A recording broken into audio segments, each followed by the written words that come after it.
ఏ కేశవ ఎండ చిత్తూలో మాయిపోతా ఉండదురా. బండికి litre petrol పోస్తే 50 కిలోమీటర్లు వస్తుంది. ఈ ఎండాకాలంలో ఎంత నీళ్ళు తాగినా కిలోమీటర్కి కడుపుకి నీళ్లు నింపాల్సిన పరిస్థితి. పదరా మంచి కూలింగ్ ఏదైనా దాదావా? నో ఎంజాయ్ ఇదికి పోదాం. అక్కడ విలేజ్ మిల్క్ జ్యూస్ అంగడి పెట్టుండారంట. బాగుంటదరా? నో బాగాలేకపోతే దుడ్డు నాదే, బాగుంటే దుడ్డు నీదే. ఓకేనా? ఇదేదో బాగుండదు, పోదాం పదరా. సరే బా, నేను ఇక విషయానికి వచ్చేస్తాను. మీరు ఇక్కడ చూస్తా ఉండే విలేజ్ మిల్క్ అంగట్లో ఇక్కడ దొరికే ఐటమ్స్ అంతా అమృతం లాగా కమ్మగా ఉంటదబ్బా. ఇక్కడ దొరికే రోస్ మిల్క్ చాలా బాగుంటుందని చెప్పి ఇప్పటికీ అందరి నోట్లో ఊరిపో ఉండదే. నేను ఇప్పటిదాకా చాలా చోట్ల రోస్ మిల్క్ తాగినాం కానీ ఇక్కడ తాగుతా ఉంటే ది బెస్ట్ అనిపించింది.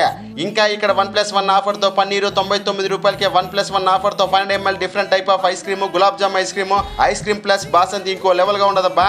ఇక్కడ జ్యూసులు పార్సల్ సదుపాయం కూడా ఉండదు. ఇక్కడ అంగడి పొద్దున 9:30 నుంచి రాత్రి 10 గంటల వరకు మీకోసం ఎదురు చూస్తూ ఉంటదబ్బా. విలేజ్ మిల్క్ తాగాలంటే కేర్ ఆఫ్ అడ్రస్ ఎక్కడో తెలుసా? అక్కడ ఇక్కడ కాదు కానీ మన చిత్తూరు ఎంజాయ్ స్ట్రీట్ లో వేపమణి వీధి ఆపోజిట్ లో ఉంటుంది. వచ్చేయండి.